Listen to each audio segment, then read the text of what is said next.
and gentlemen, boys and girls, Chase on Two Wheels here at Mountain Motorsports in Roswell for what is probably my most look forward to first ride of this year. In front of us, my friends, we have the 2022 Yamaha YZF R7. Now, I know a lot of you guys already have seen it. We did the press introduction for this motorcycle. Thank you, Yamaha, for inviting us out. But it was at a track. I told Yamaha there at the track, I was like, I really wish I had this on the road because they made this bike for the road. And we'll get into all the details of that later. But guys, this is this is it. I'm here for this, man. I'm so excited. Let's just get this thing started and cut all the bullshit. Make sure to hit that like button if you guys are excited for a first ride of the R7 on the street where it belongs. Let's do it.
Ladies and gentlemen, that's what it looks like. That's what it sounds like. Now, before we get going, I cannot wait to show you guys the camera car footage we have. And we would not be able to have that camera car footage if it wasn't for the supporters we have over on Patreon. So let's do a Patreon ad spot real quick so we can pay for that camera car gas.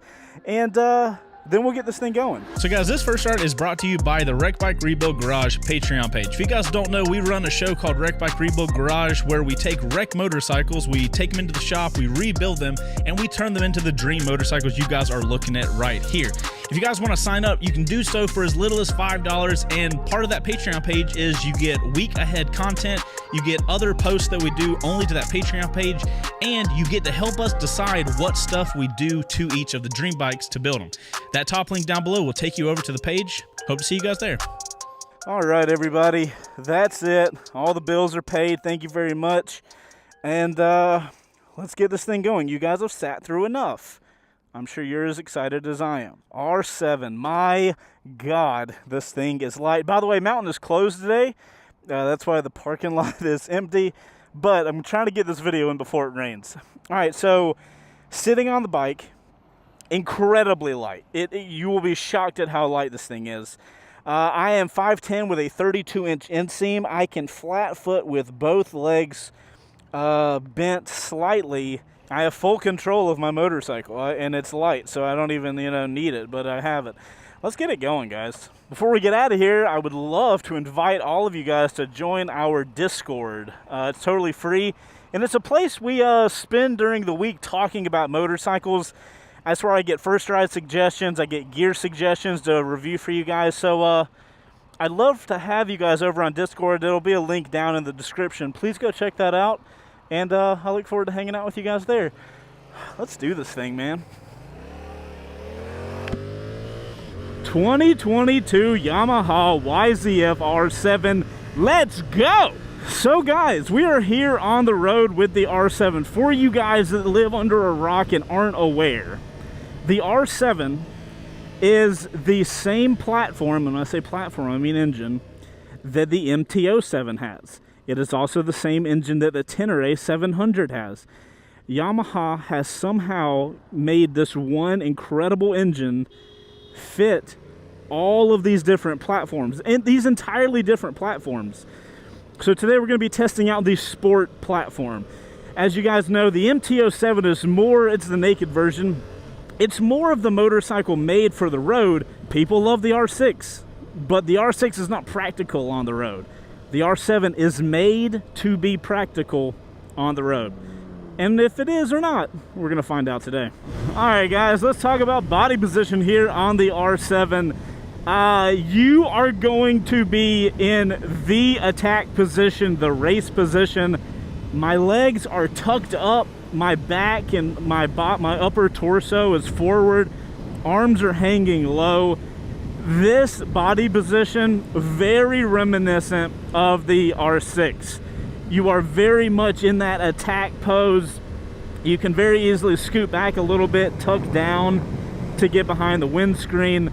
You know, that's what this body position's all about, is like technical hard riding, track riding and stuff like that. So guys, riding the R7 here on the street, I can tell you the first thing that comes to my mind, and the thing that stands out the most right now, is how light this motorcycle is. I truly can't really tell that this thing is much heavier than something like an R3 or a Z400 or a Ninja 400, I guess. The bike is just incredibly light, and I do know for a fact that this is Yamaha's thinnest motorcycle they've ever made. As you guys can maybe tell, it's a very thin bike. Maybe you guys can tell from the camera car angle. That thinness makes it look light, but it actually is incredibly light. I'm moving it back and forth in the lane, and it takes nothing to move this thing around traffic. Transmission wise, we're getting a really good tactile feel when I'm shifting gears. I love that. Popping into neutral, I get like a little mini click to get into neutral, so that's solid. And we're gonna go ahead and need to get in this other lane. And luckily this thing is thin and nimble and agile, and I can get wherever I need to get. Love that about the R7. And then we've got the power, which is made to be better for the street, which I love. So as you guys could see back there, we're kind of getting through traffic. That is where this lightweightness is going to be so clutch, no pun intended. This bike being so light and so easy to maneuver makes it very easy to get through traffic, even at low speeds, which is typically where these bikes suck, especially the R6. It is bigger, it is heavier. And getting through traffic, going slow in this kind of attack body position, this body position is not intended for you to be going slow and maneuvering. When you give me this body position, but you put me in a lightweight platform, it makes it so I can actually maneuver through cars relatively easily, and I don't have to really worry about it. That's one thing I think a lot of people would have a hard time with if they went from the R3, say, to the R6. You have a lot of weight to deal with in an attack body position, and that is hard to maneuver. And like, let's be real, like when you're in traffic, you're going to be riding around like that. You're not going to be going, you know, I mean, you could be going super fast on the highway. It's fully capable. But a lot of your time is going to be spent riding in traffic, and that bike sucks in traffic. There's no way to get around it. All right, guys, since we have the 45th red light, let's go ahead and look at the tack and the cluster area. So as far as the info panel, I think the information is laid out really well, but if I look back here and I look at the entire cockpit view, I do feel like this is a little tiny. I wish it was a little bit bigger. And I'm kind of okay with the dash. I don't love it. I would love to see more of a TFT dash, and you know, maybe the 2024 model or something like that will have a TFT dash. The problem is this is a price point motorcycle. They're trying to get the price down.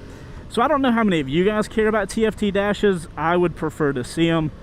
But if it's going to increase the price by a ton, I don't got to have it. Peppy little engine be getting us around traffic, and it feels phenomenal. I'm always in the right gear to have a little bit of, wow, we're literally going to leapfrog all of these cars. That's hilarious. That's a good point about this engine though, guys. I was telling you guys that this is the same engine in the MT-07 and in the Tenere. It is a much more peppy engine. It has much more down low power, whereas the R6 has very high end power. You've got to crank that thing's RPMs all the way to the rev limiter if you want to really get any of the power out of that motorcycle, whereas the R7 is almost polar opposite. It's got torquey power down low, but that's going to make it beautiful for riding on road. Just riding through this traffic, it's kind of helpful that we have a lot of traffic today, because it doesn't matter if I'm in the right gear. Maybe I'm a gear too high, and I've got that peppy power. Whenever I feel like jumping through traffic, I have the power to do so. Here's the thing. The R6 is more of a race motorcycle, and I think Yamaha still is going to offer it as a race bike. That thing is phenomenal on the highway. So with the R6, the difference though is that when you get that thing revved up, it is a rocket ship.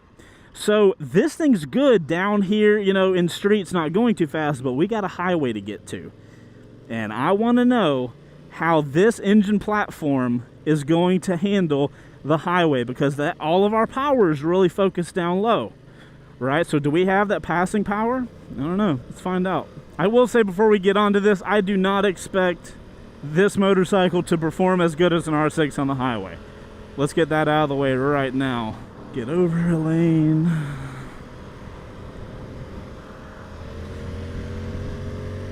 All right, here on the highway with the R7, I can already tell you the body position alone makes the highway feel way better.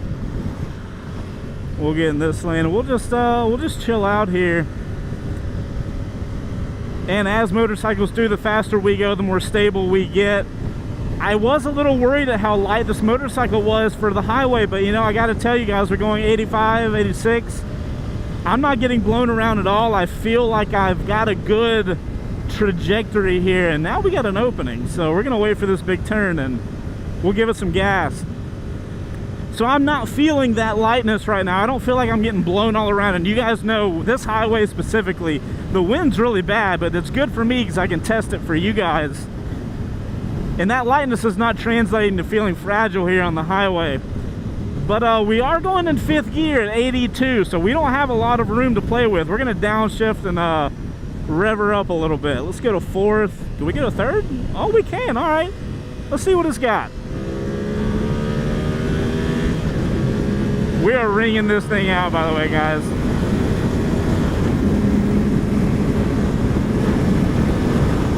That's 5th, 120, and we could go into 6th, and we got traffic. I mean, respectively, I think this bike can probably do 125, 130, depending on the rider. I'm a bit of a hefty boy, so the bike's got a lot to pull around. But maneuverability-wise, phenomenal. Oh man, the R-Class bikes always feel so good on the highway. They've got the body position locked down. So just for you guys that want to commute on this thing, let me slow down a bit to reasonable speeds. I really love this body position. I've ridden an R6 for like 5 years, and I've got the body position down for commuting on the highway. And you know, you got the one hand on the leg, your other hand's on the throttle, just chilling. This is easy right here, guys. 6th gear going 80, looks about 55 RPM. This is chill, totally commuter possible. You're not gonna be able to be a psychopath on the highway. It will take some time to build up that power, but passing power, you have plenty of it here. I'll slow down a little bit just so we can get a feel for what this bike feels like on the turn. But if you guys want to know what this bike feels like on a turn, I would highly recommend you go watch the intro video where we did the press launch, because that was at a track. You know, it's not here on city streets. And as I already know, super light, super easy to flick in. The bike just falls over in a turn. Feeling phenomenal. It feels locked. Such a good bike, and for $9,000. That's another thing that we need to hit on with this bike, guys. It's $9,000. It is a sub $10,000 motorcycle that is just like, for the price, it's incredible what you get for $9,000. I do think that if you are one of those guys that buys a motorcycle to go on the highway, to go super fast, and you know, super fast is relative because some people might think 120 is super fast. But if you're looking for a bike that you're going to be able to get on the highway and just be a rocket ship, I don't think this is the bike for you, honestly. I think there are much better motorcycles. I mean, granted, you're going to pay way more. But even, even the R6 for that matter, if you're looking for a bike that's going to scare you on the highway, the R7's not going to really be that. This is that lightweight, flick around, enjoy in traffic, be able to ride around comfortably in traffic like this, and for a really good price point. But guys, before I keep going in on the R7, let's cut over to the camera car and see what those guys think about the bike. So I think this is a really cool motorcycle offered out from Yamaha. If I'm correct, Brian, it brings more power back to the mid-range. Yeah, that parallel twin is a more mid-range torquey bike. I like how it looks, and I'm excited to give it a ride. I also very much like the R7. Maybe I'm not the biggest fan of the name, as the bike as a whole is a really, really nice offering from Yamaha. Lightweight, middle-range powered bike that is going to do fantastic on the street and still be plenty of fun to ride in the mountains, and even to do a track day here or there. It's going to be a great machine. I'm a big Yamaha fan all the way around anyway. I really like their design language, the amount of R&D they do on their machines, so I'm expecting this thing to sell very well and get rave reviews. Alrighty, camera car guys, thank you very much, and thank you Cardo for being our sponsor for Bluetooth communications while riding and keeping us safe. Back to that power thing, I know a lot of people are going to get confused with the R7 versus 6. 7's a bigger number. You think the R7's faster than the R6. It's actually not. The R6 is a much faster motorcycle. It also costs $3,000 more, which is a 30% price jump. So, you got to keep these things in mind. It's actually more than 30%. Anyway, having done the little bit of riding I have here, mixed with that press launch track day, I can tell you guys without a shadow of a doubt, if I was to go back in time and I could either give my earlier self, I could give myself this bike, or I could give myself the R6 and say, Chase, you can have one of these, there is no doubt in my mind I would give my old previous self the R7. One, I think I would become a better rider, because I think I jumped to the R6 a little too early in my riding career. So I went from an SV650 to an R6. And that doesn't seem like that big of a jump, but the type of riding difference was massive. I think had I transitioned to something like an R7, I would have, probably still been riding the R7, because I have now transitioned to an MT10, which I love, totally happy with my MT10. But I think I would have ridden the R7 more, because it's less of a pain to ride. My back's not hurting as much. I feel like I can control the bike more because of how light it is and how thin the bike is. Honestly, I kind of like the looks of the R7 more than I like the looks of the R6. I don't want to get too crazy into looks, but because they are subjective, but I think the R6 is one of the best looking bikes on the market. And now I think the R7's probably in my top 5 of bikes as far as looks go. This thing is just so rideable.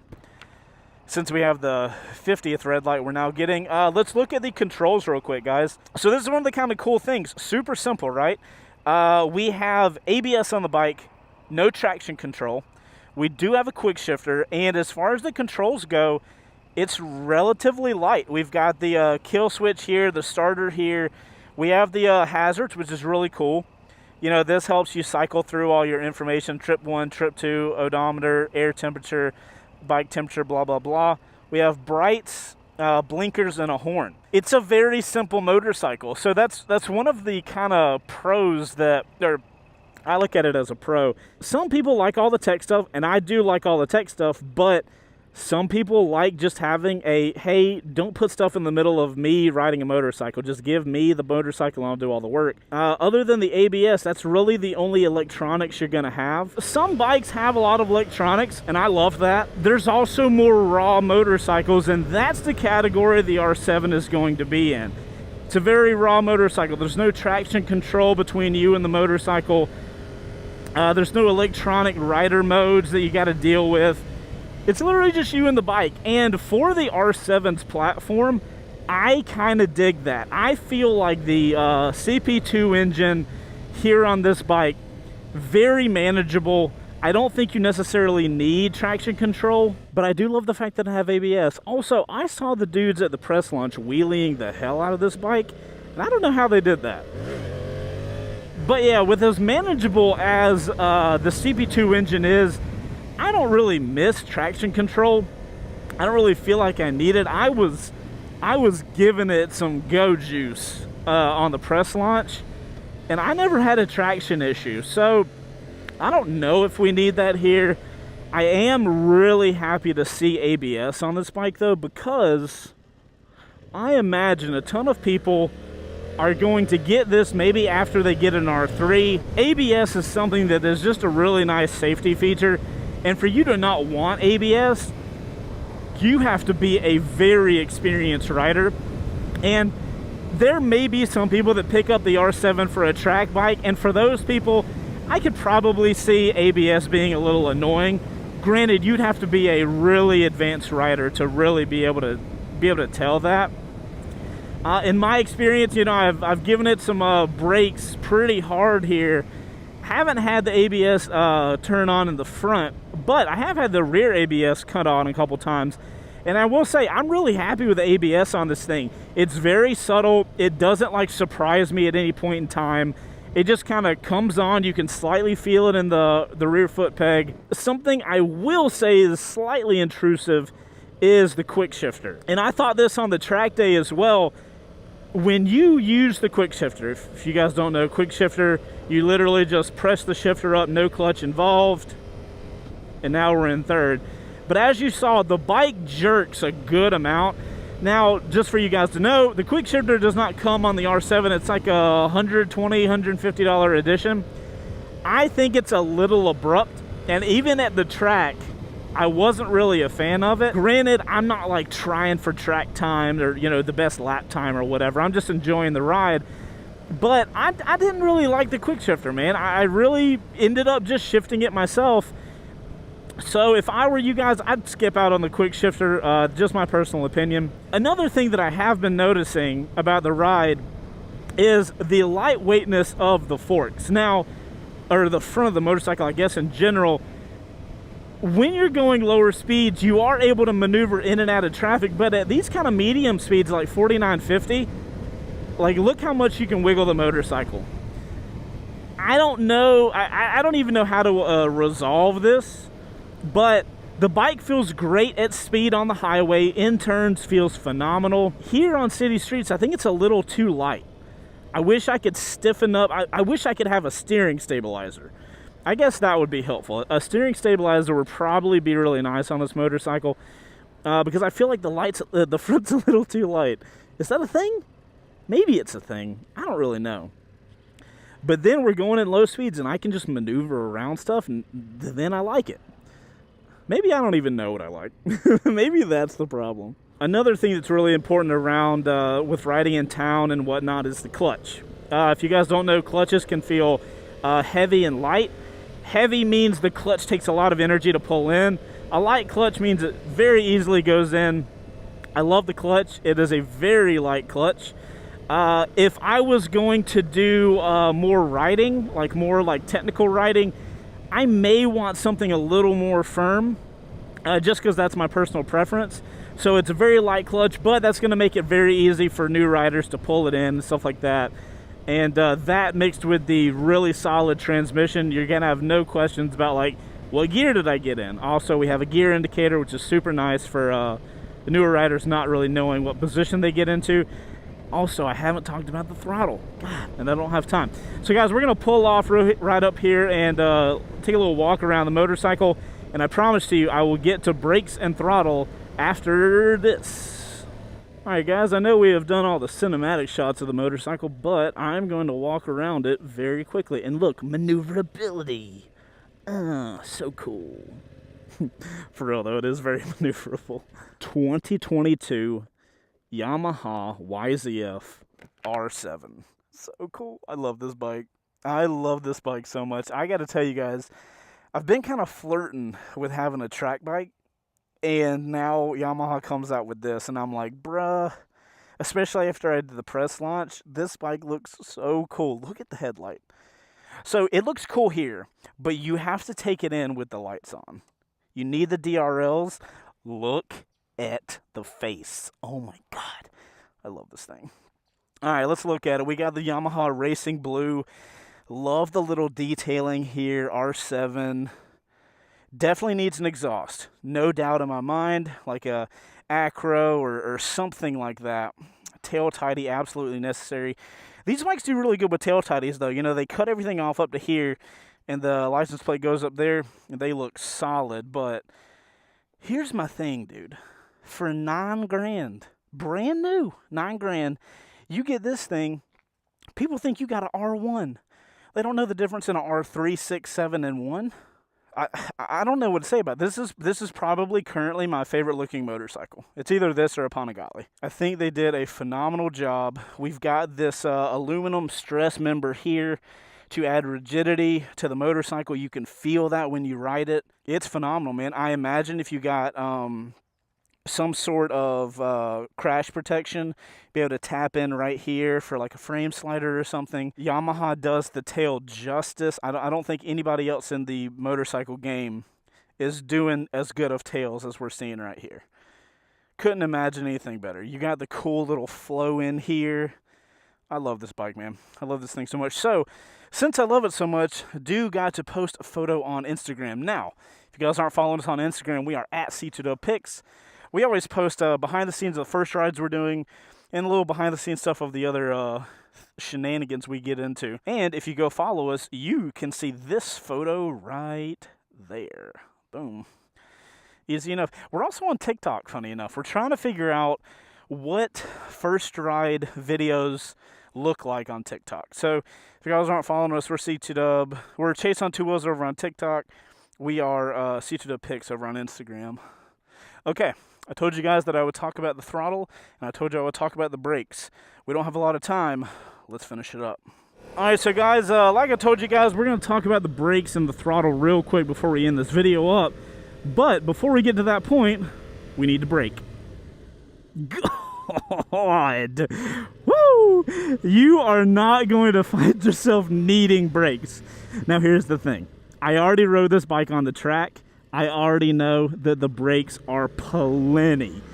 That was one of the things that I was kind of nervous about when I did the press launch of this bike. I wanted to come down the front straight way faster, but I was nervous in my riding ability. But as the day progressed, I started getting more confident in the brakes. And that's one of the nice things about having ABS, is if you somehow give it too much braking in a city situation, the ABS is going to handle you. So I started getting more and more comfortable with the bike, and I started laying into these brakes, man. I'm talking going 110 and slowing all the way down to like 20 or 30, like in an instant. I really like the way these brakes are. I think they're going to be great for a new rider because they come on, you know, it's a very progressive brake feel. It starts light and gets stronger and stronger and stronger. It makes it way easy to brake correctly. They're not going to bite up front and, like, you know, send you into a stoppy situation. All right, so guys, throttle wise, I feel like I am connected to this motorcycle. It is the same throttle, I believe, as the MT-07, and I feel so connected with the bike. Whatever the type of throttle is, go read a specs page. I don't care what the type of throttle is. All I know is it feels great, very responsive. It's not one of these bikes where I twist the throttle and I feel like I'm requesting the bike to go faster from a computer. Like, I'm connected there, you know what I mean? And I love that feeling. It adds to this kind of raw bike vibe that the R7's got going on. All right, guys, to wrap this thing up, you know, I've told you guys in the launch video, this is where I want to ride the R7. This is where I want to test it out in arguably less fun riding. You know, I was out riding this thing on a track. Of course I'm going to have a good time. But you guys might not be buying this for a track bike. You might be buying this as an everyday bike. So I feel like for you guys, this video is more important. And I've got to tell you, everything that I thought this bike was, it has come to fruition. This bike is an infinitely better motorcycle for the street. I love the way that linear power is delivered, and it makes it incredibly easy for me to ride around traffic, ride around here where I'm stop and go. The R6, you just had to wring it out so much to start going.